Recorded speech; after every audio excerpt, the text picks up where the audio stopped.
Welcome to Humanizing Healthcare, where we talk with innovators and thought leaders who are working to make healthcare experiences more compassionate and rewarding for all.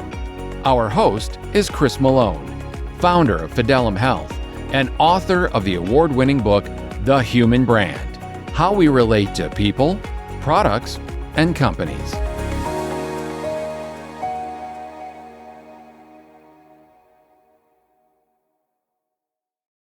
Hello, and welcome to this episode of Humanizing Healthcare Live. I'm Chris Malone, and I'll be your host for today's discussion. We're coming to you today from the International Patient Experience Congress in Riyadh, Saudi Arabia. And I'm pleased to have with us today Dr. Mohammed Smadi, CEO of Penguin Location Services. Welcome to the program, Dr. Smadi. Welcome. How are you? Very well, thank you. Dr. Smadi, I wonder if you could tell us a little story or experience about how you came to work in healthcare. Where did your journey begin? I'm an engineer by profession, and I started to develop, out of intellectual curiosity, indoor positioning solutions, and we started to commercialize that as a tech. And then we found that the most impactful arena for our technology was healthcare, helping patients, helping staff, helping hospital operators drive to that next level of efficiency. And where did this all begin? Was this here in the Middle East or somewhere else in the world that you began this work? No, actually, it's in Canada. It was part of a much bigger organization, if you guys are familiar with BlackBerry, where a lot of good things were invented and a lot of good things happened. And my team and I decided to take some of that enthusiasm and knowledge and expertise to do other good things past that journey. Well, that's terrific. Tell me more about what Penguin Location Services is all about now. What do you do and how does it happen? We are creating platforms and solutions based on our indoor positioning technology to add intelligence to operations in healthcare. So operational intelligence, if you may, allowing for the different stakeholders to learn more about what they have and how it operates, and offer them data points to allow them to better understand their current business and how they could do it better. Excellent, excellent. What are some of the challenges and opportunities and priorities that you and your team are focused on now? Any examples that you could share with us? Sure. The healthcare industry is suffering from a nursing shortage, nursing burnout. Nurses are quitting the profession. This is because of all the stress that they're experiencing.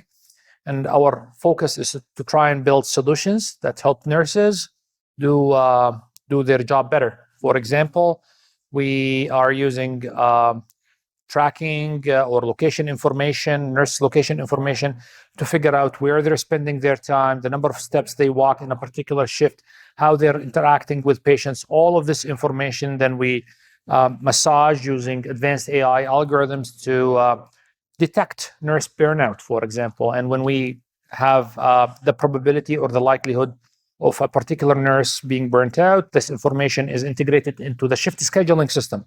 So nurses are less likely to experience burnout. We also apply our technology in emergency department, where we are measuring wait time and face time as particular KPIs for patient experience in an emergency department. And what kind of sensors are used for this? Is this through video technology or RFID technology, or how does the tracking and measurement occur? Great question. We are focused on the algorithms and the intelligence that is somewhat physical layer or sensor type agnostic. However, in today's world, Bluetooth Low Energy offers a significant cost advantage when compared to other sensor types. And that's our current hardware focus, if you may. However, with the advent of AI, and there are lots of things that we can do to ensure that the total cost of ownership over, say, a 3-year or a 5-year period is palatable, and the fact that our indoor location technology has an ROI that's meaningful. Yeah, I think what you're talking about is really meaningful in the sense that I haven't heard very many technologies that are focused on enabling and preventing burnout among staff members and staff shortages, particularly in the United States. Those budgets are getting even tighter, sure, in the months and years ahead. But also that you've got a way to give that information in real time. and that too often we find about the burnout long after it has occurred and the caregiver has departed. And so I think those are really exciting and developing. Thank you. I agree. These are important problems, and in the past, they used to be only accessible to the top 10, 15 percentile of hospitals. Today, with availability of cloud compute, AI, sensors, IoT, we're trying to cater to the remaining 85% of hospitals who historically could not afford these types of solutions by leveraging existing infrastructure, working with the stakeholders to understand really the pain point, and offering solutions that solve real pain points as opposed to prepackaged solutions. Yeah. Another thing that I've noticed here at this conference, there are a lot of young professionals here who are earlier in their careers. Many of them aspire to senior roles in organizations like your own. And I'm wondering, reflecting on your career, are there any advice or wisdom that you can share for younger people about what you think is important for them to think about or focus on to be successful?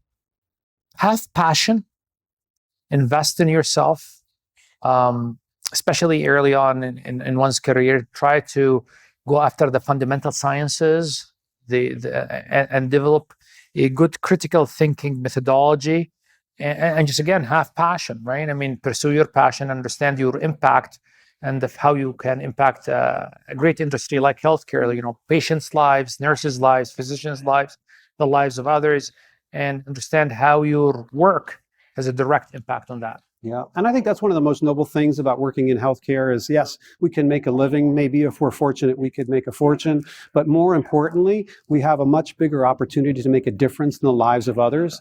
And that is the greatest accomplishment. Agreed. Well said.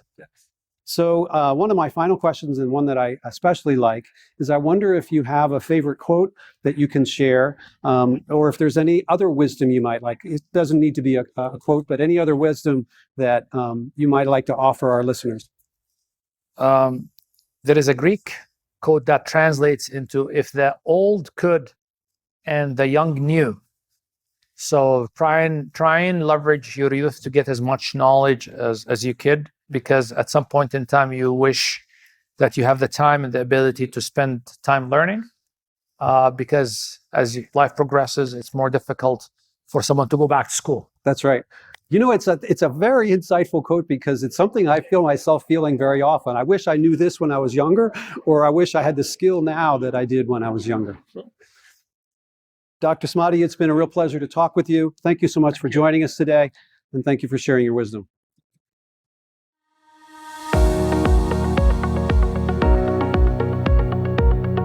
Thanks for listening today. If you enjoyed this episode of Humanizing Healthcare, please give it a rating, share it with others, and follow us at Fidelum Health on LinkedIn. And make sure you join us next time as we share more insights from another inspiring healthcare leader and innovator.